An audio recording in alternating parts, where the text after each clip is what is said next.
कल हमने स्टडी किया था केपलर्स लॉ। आज हम देखेंगे केपलर्स लॉ के न्यूमेरिकल। तो सबसे फर्स्ट न्यूमेरिकल है a planet is moving around the sun. एक प्लेनेट है वो सन के अराउंड में मूव कर रहा है। यहाँ पर ये हो गया सन और ये हो गया प्लेनेट, और ये प्लेनेट सन के अराउंड में अपना एक सर्कल कंप्लीट करता है। वैसे तो हमने पढ़ा था लॉ ऑफ ऑर्बिट के अंदर की जो प्लेनेट्स होते हैं वो सन के अराउंड में इलिप्टिकल ऑर्बिट में रिवॉल्व करते हैं, बट हमने केपलर के थर्ड लॉ में ये निकाला था T square directly proportional to R cube. और ये निकालते वक्त ये फॉर्मूला कैलकुलेट करते टाइम हमने एज्यूम किया था कि जो ऑर्बिट होता है वो किस शेप का होता है, सर्कुलर होता है। तो काफी बार न्यूमेरिकल्स के अंदर वो जो पाथ है वो सर्कुलर भी दिया मिलेगा और इलिप्टिकल भी दिया मिलेगा। फॉर्मूला हमें हमेशा यही यूज करना है। इसमें दिया है कि ये जो प्लेनेट है सन के अराउंड में एरिया स्वीप करता है A1, जो A1 एरिया स्वीप करता है इन 2 डेज। ये वाला एरिया वो स्वीप करेगा 2 डेज के अंदर, and A2 area in 3 days. जो ये A2 एरिया है वो स्वीप करेगा 3 दिन में, और जो A3 एरिया है वो स्वीप करेगा 6 डेज, 6 दिन के अंदर। Then find the relation between A1, A2 and A3। तो A1, A2, A3 में क्या रिलेशन होगा। अब देखो, जब भी हम न्यूमेरिकल सॉल्व करते हैं सबसे इम्पोर्टेंट क्या होता है कि स्टेटमेंट को पढ़ो और उसके अंदर जो भी चीजें दी हुई है उसको सबसे पहले लिख लो। सॉल्यूशन, तो सबसे पहले इन्होंने क्या दिया हुआ है कि वो एरिया स्वीप करता है। Area A1 sweep in time 2 days. इसी तरह से हम बाकी के एरिया लिख लेंगे। अब देखो, इनमें कि जो एरिया है वो टाइम से रिलेटेड है, और इन्होंने बोला है कि जो प्लेनेट है स्वीप करता है एरिया। और केपलर के सेकंड लॉ में हमने क्या पढ़ा था कि जो प्लेनेट होता है वो इक्वल एरिया कवर करता है in equal interval of time. और वहां पर जो कंक्लूजन था हमने क्या निकाला था कि dA/dt, जिसको हमने नाम दिया था एरियल वेलोसिटी, वो क्या रहेगी, कांस्टेंट रहेगी। अगर dA/dt कांस्टेंट है, इसको हम ऐसे भी लिख सकते हैं कि A/T is equal to constant. यहां पर फर्स्ट एरिया के लिए लिखेंगे A1/T1 is equal to A2/T2 is equal to A3/T3 should be constant. यहां पे लिख लेना using Kepler's second law. Using Kepler second law, Kepler के सेकंड लॉ के अकॉर्डिंग जो ये रेशियो है वो तो हमेशा ही सेम रहेगा। अगर एरिया चेंज हो रहा, एरिया इंक्रीज हो गया तो टाइम क्या हो जाएगा, डिक्रीज हो जाएगा। ओवरऑल यहाँ पे क्या रहेगा, ये वाला पूरा का पूरा जो एरियल वेलोसिटी है वो टर्म क्या होगी, कांस्टेंट होगी। अब सेकंड लॉ में तो हमने ये पढ़ा था ना कि वो इक्वल एरिया कवर करता है, बट वहां पे ध्यान से पढ़ना, वहां पे दिया हुआ कि इक्वल एरिया कवर करेगा अगर टाइम भी इक्वल है। तो अगर टाइम चेंज हो रहा है, यहाँ पर तो टाइम चेंज होगा तो इसका मतलब एरिया भी चेंज होगा, बट एरिया बाय टाइम का रेशियो हमेशा क्या रहेगा, कांस्टेंट रहेगा। तो यहाँ पर देखो, हम एरिया को लिखेंगे A1, टाइम को लिखेंगे 2, तो लिख लिया 2, A2 को A2, टाइम को लिखेंगे 3, एरिया को A3 और टाइम को लिखेंगे 6। अब इसका एलसीएम कितना आता है, 6 एलसीएम है। तो 6 एलसीएम है तो इसको ऊपर की साइड हम किससे मल्टीप्लाई कर देंगे, सारी टर्म्स में 6 से मल्टीप्लाई कर देंगे, क्योंकि इसका एलसीएम कितना आ रहा है, 6। तो 6 A1/3 is equal to 6, A2/3 is equal to 6, A3/6।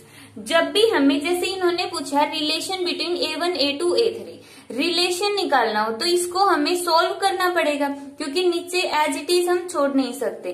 तो इन जो भी नीचे टर्म होते हैं डिनोमिनेटर के अंदर, हम उनका एलसीएम ले लेते हैं और उस एलसीएम से ऊपर मल्टीप्लाई कर देंगे। जैसे यहाँ पर कितना हो गया, 2 से ये 6 कैंसिल, 3 आ गया, यहाँ पे 2 आ गया, 6 से 6 कैंसिल, तो यहाँ पे कितना आ गया, 3A1 is equal to twice of A2 is equal to A3।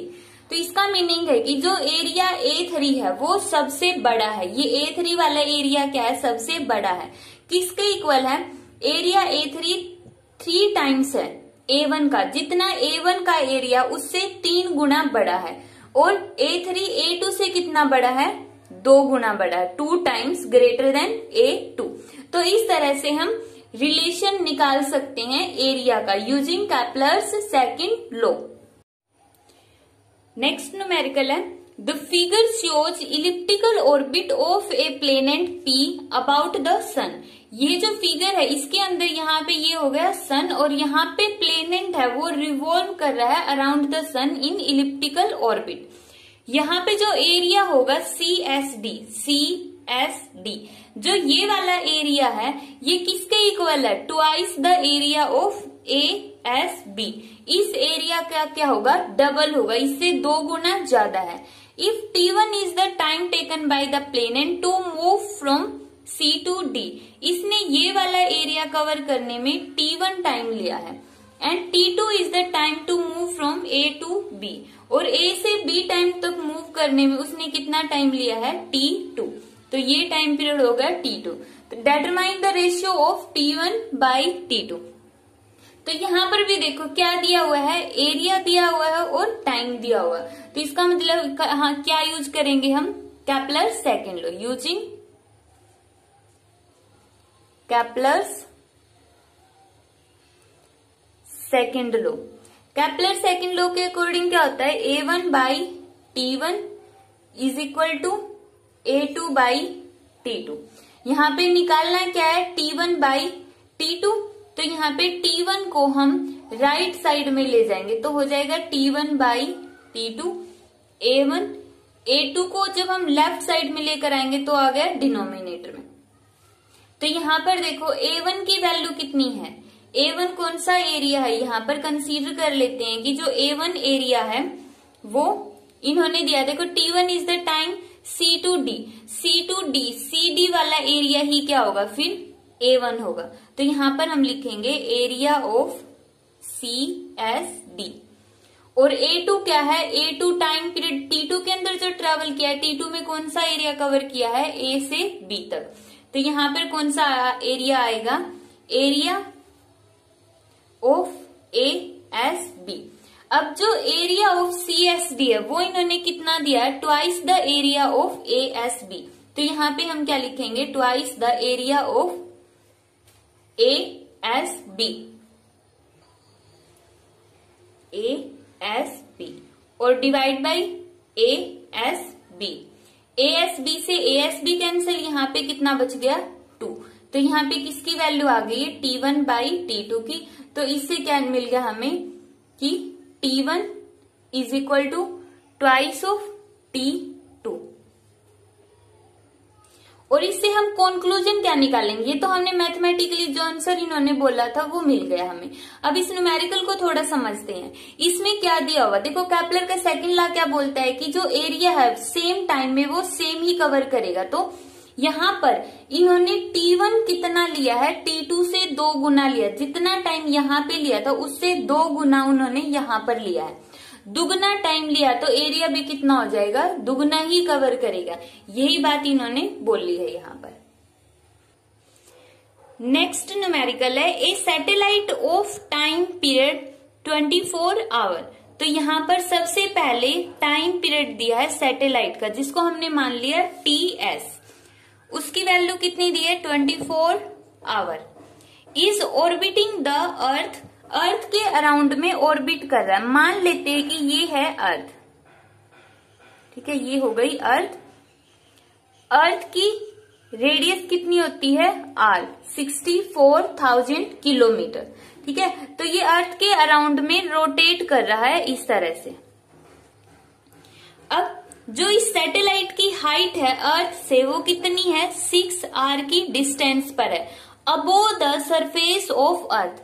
ये अर्थ का सरफेस है, ये अंदर वाली क्या है, यहाँ पर अर्थ है, और यहाँ पर ये सैटेलाइट रिवॉल्व कर रहा है इस तरह से। अब यहाँ पे ये सैटेलाइट जो इसके अंदर रिवॉल्व करेगा तो कितनी हाइट पर कर रहा है, 6r की हाइट पर। तो यहाँ पे जो उसकी डिस्टेंस होगी वो कितनी होगी, 6r। बट 6r कहाँ से है, above the surface of Earth. ये अर्थ का सरफेस है, इससे 6r है, 6r। तो टोटल कितनी हो गई इसकी अर्थ के सेंटर से हाइट, 7r। यहाँ पे ये पॉइंट इंपॉर्टेंट है इस टाइप के न्यूमेरिकल्स के अंदर, ध्यान रखना कि हाइट उन्होंने कहां से दी है। अगर ये height 6r from the centre of earth होती तो यहां पर हम r की वैल्यू कितने लेते, फिर डायरेक्ट 6r, क्योंकि हमें पता है कि जो कैप्लर्स का थर्ड लॉ है उसके अकॉर्डिंग क्या होता है, t² directly proportional to r³। यहाँ पे हमने कैप्लर का सेकंड लॉ क्यों नहीं यूज किया, क्योंकि इन्होंने एरिया के लिए नहीं बोला है, टाइम और हाइट के लिए बोला है, टाइम और डिस्टेंस के लिए बोला है, इसलिए हमने कैप्लर का थर्ड लॉ यूज किया है। तो यहाँ पे r क्या होगी, डिस्टेंस होगी सेंटर से। बट इन्होंने ये जो 6r दिया कहाँ से दिया, सरफेस से दिया है, ना कि सेंटर से। तो सरफेस से 6r है तो सेंटर से कितनी हो जाएगी, 7r। तो यहाँ पे RS का मतलब distance of planet from the centre of earth कितनी आ गई, 7r आ गई। अब यहां से नेक्स्ट पार्ट, नेक्स्ट में इन्होंने क्या बोला, where r is the radius of Earth. ये तो ठीक है कि r रेडियस ऑफ अर्थ है। What will be the time period of another satellite. एक और सैटेलाइट अर्थ के अराउंड में रोटेट कर रहा है at a height of 2.5r। But जो सेकंड वाला सैटेलाइट है उसकी हाइट क्या है, अर्थ के सरफेस से, from the surface of Earth 2.5r। तो यहाँ पे जो हम सेकंड सैटेलाइट लिया है उसको मान लेते हैं, जैसे इसको TS की बजाय 1-2 मान लो, क्योंकि दोनों ही सैटेलाइट है। ये होगा फर्स्ट सैटेलाइट के लिए और ये हो गया सेकंड सैटेलाइट के लिए। टाइम पीरियड निकालना है, what will be the time period, और इन्होंने डिस्टेंस कितनी दी है, 2.5r from the surface of अर्थ। तो सेंटर से कितनी हो गई, 3.5r हो गई। ये हो गया सेकंड सैटेलाइट के लिए। अब इन दोनों के ऊपर हम कैप्लर्स का लॉ अप्लाई करते हैं। तो कैप्लर लॉ के अकॉर्डिंग क्या होगा, यहाँ पर T1 का square directly proportional to R1 की क्यूब डिवाइड बाई T2 का स्क्वायर और यहाँ पे R2 की क्यूब। दोनों के लिए कैप्लर सेकंड लॉ अप्लाई किया और फिर हम इन दोनों को क्या कर देंगे, डिवाइड कर देंगे। दोनों को यहाँ पर हमने ये क्या कर दिया, डिवाइड कर दिया। अब हम वैल्यू पुट करेंगे। T1 की जगह कितनी पुट करनी है, 24 आवर और उसका स्क्वायर डिवाइड बाई T2, इसकी वैल्यू निकालनी, तो इसको as it is directly proportional to या फिर इक्वल रख दो, क्योंकि प्रोपोर्शनलिटी का सिंबल हटाएंगे तो ऊपर भी वही कांस्टेंट आएगा और नीचे भी वही कांस्टेंट और आपस में वो कैंसिल। अब R1 की क्यूब, R1 कितना है, 7r, यहाँ पे कितनी हो जाएगी, 7r की क्यूब। यहाँ पे R2 कितना होगा, R2 is equal to 3.5r की क्यूब। अब हमें वैल्यू निकालनी है T2 की, तो T2 को एक साइड में रखेंगे और बाकी सारी टर्म्स एक साइड में।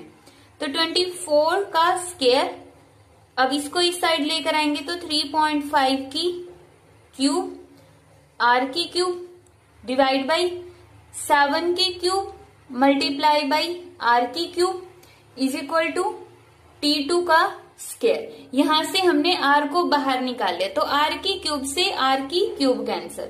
यहां पर हम लिखेंगे 24 का स्क्वायर मल्टीप्लाई बाई 3.5 की क्यूब। 3.5 की क्यूब का मीनिंग क्या होगा, इसको 3 टाइम्स लिखो और डिवाइड में कितना होगा, 7 को 3 टाइम्स लिखो। जब हम इन तीनों का पॉइंट हटाएंगे तो नीचे कितना आ गया, 1000। अब कैंसिल कर दो, 7 से 5 पर गया, 7 से 5 पर, 7 से 5 पर। अब यहां से दोबारा कैंसिल कर दो, 5 से 200, 5 से 40 और 5 से 8। तो यहां पर कितना आ गया, 24 का square divide by 8 is equal to T2 का स्क्वायर। अब यहाँ पे जो आया है वो आया है T2 का स्क्वायर, तो दोनों हमें तो क्या निकालना है, T2 निकालना है। स्क्वायर को खत्म करने के लिए दोनों साइड क्या कर लेंगे, अंडर रूट। जब हम अंडर रूट करेंगे दोनों साइड तो यहां से कितना होगा, T2 का स्क्वायर से अंडर रूट कैंसिल, इस स्क्वायर से ये अंडर रूट ऊपर वाला कैंसिल, तो अंडर रूट किस पे बच जाएगा, नीचे 8 के ऊपर। तो इससे आगे होगा 24/√8 इज इक्वल टू T2। यहां पर हमने क्या किया, T2 के स्क्वायर से अंडर रूट कैंसिल, 24 के स्क्वायर से 24 का अंडर रूट कैंसिल, और 8 का अंडर रूट हमने एज इट इज लिख लिया। तो 24, 8 का अंडर रूट कितना होगा, 2√2, ये आ गया T2 की वैल्यू। इसको सोल्व करोगे तो यहां पर आएगा 12√2, और ये किस में है, आवर में लिया था हमने 24, तो ये टाइम पीरियड किस में आ जाएगा, आवर के अंदर आ जाएगा। या तो इसको यहीं पे तक सोल्व कर दो, या फिर इसको थोड़ा सा और आगे कर सकते हैं हम। क्या करेंगे, √2 से ऊपर मल्टीप्लाई और √2 से नीचे मल्टीप्लाई, किसकी वैल्यू आ गई, ये T2 की वैल्यू आ गई। अब √2 मल्टीप्लाई बाई √2 कितना होता है, 2, तो नीचे कितना आ गया, 2, और 2 से ये 12 कैंसिल होके किसके इक्वल आ गया, 6 के इक्वल। तो यहां से T2 की वैल्यू आती है 6√2 आवर। ये आता है सेकंड सैटेलाइट का, ये जो सैटेलाइट है इसका टाइम पीरियड, कि अगर उसकी डिस्टेंस कम है तो वो कम टाइम के अंदर अपना एक रिवॉल्यूशन अर्थ के अराउंड में कंप्लीट कर लेता है। कैसे पता किया हमने, केप्लर्स थर्ड लॉ का यूज करके। केप्लर थर्ड लॉ के अकॉर्डिंग हमें अगर ये पता है कि वो सैटेलाइट अर्थ से इतनी डिस्टेंस पर रिवॉल्व कर रहा है तो हम उसका टाइम पीरियड कैलकुलेट कर सकते हैं। नेक्स्ट न्यूमेरिकल है, a planet Neptune travels around the sun. ये हमने यहाँ पे सन कंसीडर कर लिया, तो सन के अराउंड में जो प्लेनेट है रिवॉल्व कर रहा है, कौन सा प्लेनेट है, नेपच्यून रिवॉल्व कर रहा है, और कितने टाइम पीरियड में रिवॉल्व कर रहा है, 165 ईयर्स। ये हो गया नेपच्यून का time period. What is the radius of its orbit, तो नेपच्यून की जो रेडियस है, कि जो सन के अराउंड में ये रिवॉल्व करेगा, तो उसकी रेडियस कितनी होगी सन के सेंटर से, ये रेडियस कैलकुलेट करनी है। इसके लिए हम क्या करेंगे, डिस्टेंस और टाइम पीरियड में रिलेशन कहाँ से पता लगता है, केप्लर्स लॉ से पता लगता है। केप्लर का लॉ क्या है कि T² directly proportional to R³। अब इसके अंदर जब हम केप्लर्स थर्ड लॉ लगाएंगे, देखो अगर हमने डायरेक्ट थर्ड लॉ लगाया, यहाँ पे T2 का स्क्वायर कर दिया, 165 का स्क्वायर, और इज इक्वल टू KR³। चलो K को कांस्टेंट है, इसको छोड़ दो। तो यहाँ पे हम क्या करेंगे, R की वैल्यू निकाल ली, तो आएगा 165 2/3। 165 का स्क्वायर कितना होगा, 27 225, और फिर उसकी 1/3 इज इक्वल टू R। कितना है यहाँ पे, अप्रोक्सीमेट 30, ठीक है। लेकिन ये जो टाइम पीरियड है वो किस में है, ईयर्स में है। ये तो किस में आ गया, ईयर्स में आ गया। और क्या रेडियस को हम ईयर्स में मेजर कर सकते हैं, तो रेडियस को तो ईयर्स में मेजर नहीं कर सकते। रेडियस किस में होगी, मीटर में होगी, किलोमीटर में होगी। तो इसके लिए हम इस तरह से डायरेक्ट मेथड यूज नहीं करेंगे। आंसर यही आएगा इसका 30 ईयर्स, बट इसको सोल्व करने के लिए हम थोड़ा सा डिफरेंट मेथड यूज करेंगे। अब इसके ऊपर एक बार तो हमने ये लगा दिया नेपच्यून के लिए केप्लर्स थर्ड लॉ। अब अर्थ का हमें टाइम पीरियड पता है। इन्होंने बोला कि जो नेपच्यून है वो सन के अराउंड में रिवॉल्व करता है और अपना एक सर्कल कंप्लीट करता है 165 ईयर्स में। और हमें पता है कि अर्थ अपना एक सर्कल कितने टाइम में कंप्लीट करती है, 1 ईयर में।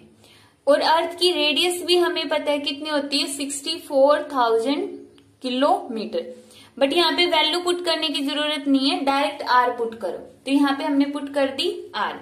अब जब हम रेडियस के ऊपर, अर्थ के ऊपर केप्लर्स लॉ लगाएंगे तो कितना आएगा, टीई का square directly proportional to R N की क्यूब। अब दोनों इक्वेशंस को हम डिवाइड करेंगे, तो इसके डिवाइड में हम लिख देते टीई और आर ई की क्यूब। निकालना क्या है यहाँ पे, आर एन की क्यूब निकालना है, तो आर एन की क्यूब को एक साइड में रखो और बाकी सारे टर्म्स एक साइड में। Tn का स्क्वायर डिवाइड बाई T अर्थ का स्क्वायर मल्टीप्लाई बाई RE की क्यूब।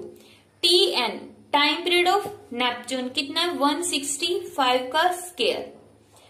TE अर्थ का कितना है 1 का square multiply by radius of अर्थ कितनी मानी हमने R, तो R की क्यूब। यहां से कितना आ गया 165 का स्क्वायर R की क्यूब। ये तो किसकी है Rn क्यूब की वैल्यू है। अगर हम सिर्फ Rn की वैल्यू निकालना चाहते हैं तो इस क्यूब को इस साइड लेकर जाएंगे तो किस में हो जाएगी पावर 1/3 में हो जाएगी। यहां पर पावर 3 थी तो दूसरी साइड जाके कितनी हो जाएगी 1/3 हो जाएगी। अब यहां पे क्या आएगा 165 की पावर 2/3 और R की पावर क्यूब और R की पावर 1/3 का मीनिंग कितना हो जाएगा R हो जाएगा। वही 165 का स्क्वायर कितना आएगा 27 225 और उसकी 1/3 R। ये अप्रोक्सीमेट कितना आ जाएगा 30 R। तो जो नेपच्यून की रेडियस है वो अर्थ की रेडियस से कितनी है 30 गुना ज्यादा बड़ी है। अगर वो 30 गुना ज्यादा बड़ी रेडियस है तो उसका टाइम पीरियड भी कितना होगा, देखो बहुत ज्यादा टाइम पीरियड होगा यहाँ पर। ठीक है, तो ये था इस टाइप के न्यूमेरिकल सोल्व करना। केपलर्स लॉ के जितनी भी टाइप के न्यूमेरिकल है वो हमने कर ली है। बाकी न्यूमेरिकल्स की प्रैक्टिस कर लेना। कल के लेक्चर में होगा ग्रेविटेशनल लॉ।